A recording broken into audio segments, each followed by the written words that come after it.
Bonjour, vous êtes dirigeant d'entreprise, manager d'une équipe commerciale et pourtant vous voyez vos ventes qui chutent. Alors la faute à la crise, la faute à qui, la faute à quoi?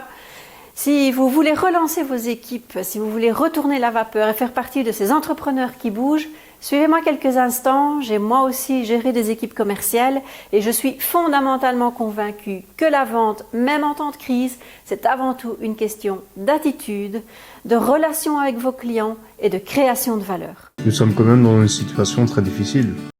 Ok, la crise que nous connaissons est tout à fait exceptionnelle et tout notre système en fait a été chamboulé. Et donc c'est normal que nous ayons peur. C'est aujourd'hui en fait que vous pouvez montrer quel type d'entrepreneur vous êtes, quel type de manager vous êtes par rapport à vos équipes. C'est aujourd'hui que vous pouvez garantir la survie de votre entreprise et agir activement à la relance de l'économie.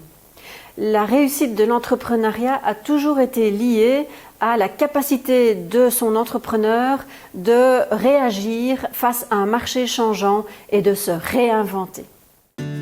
Mais pourquoi ils ne vendent pas ? Le problème dans la vente aujourd'hui, ce sont deux émotions.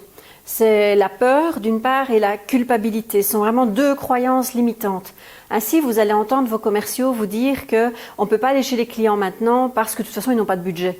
Ou parce que, ils ne prennent pas de décision. Ou on ne peut pas les déranger maintenant.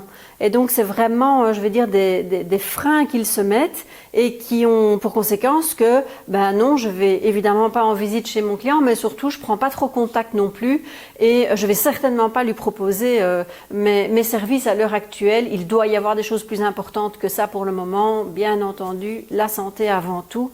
Ce qu'ils oublient, c'est que leurs clients ont quand même des problèmes à résoudre, de toute façon. Ce qui change donc en fait en période de crise, dans la vente en période de crise, vous l'aurez bien compris, c'est que nos commerciaux ne réfléchissent plus avec la logique qu'ils ont habituellement et avec leur structure d'argumentation habituelle, mais que ce sont les émotions qui parlent, et je dirais plutôt ce sont les émotions qui les bloquent. Alors moi j'aime beaucoup ce mot « emotion ». Tu as une solution ?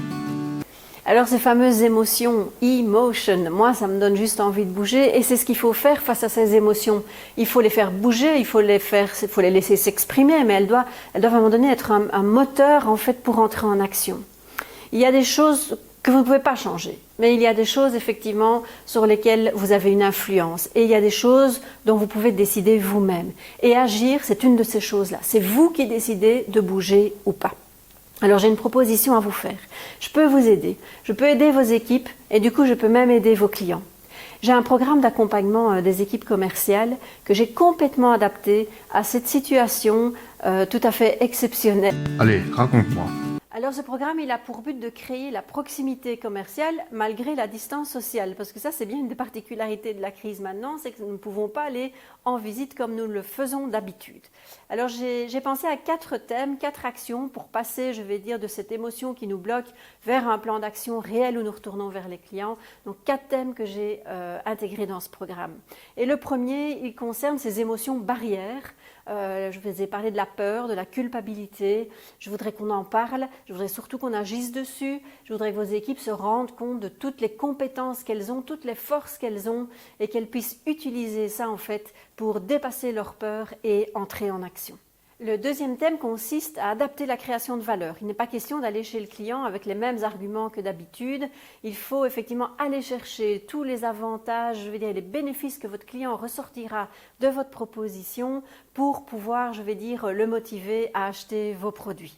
Le troisième thème aura pour but de recréer cette relation avec le client, donc se rapprocher de lui en ayant une écoute vraiment super attentive, adaptée aux circonstances et en ayant, une écoute spécifique pour les objections du moment. Et puis surtout, ils apprendront aussi à y répondre. Et enfin, le quatrième thème, c'est bien entendu de rentrer en action, donc avoir un plan commercial, un plan d'approche donc concret avec un planning et on y va. Voilà.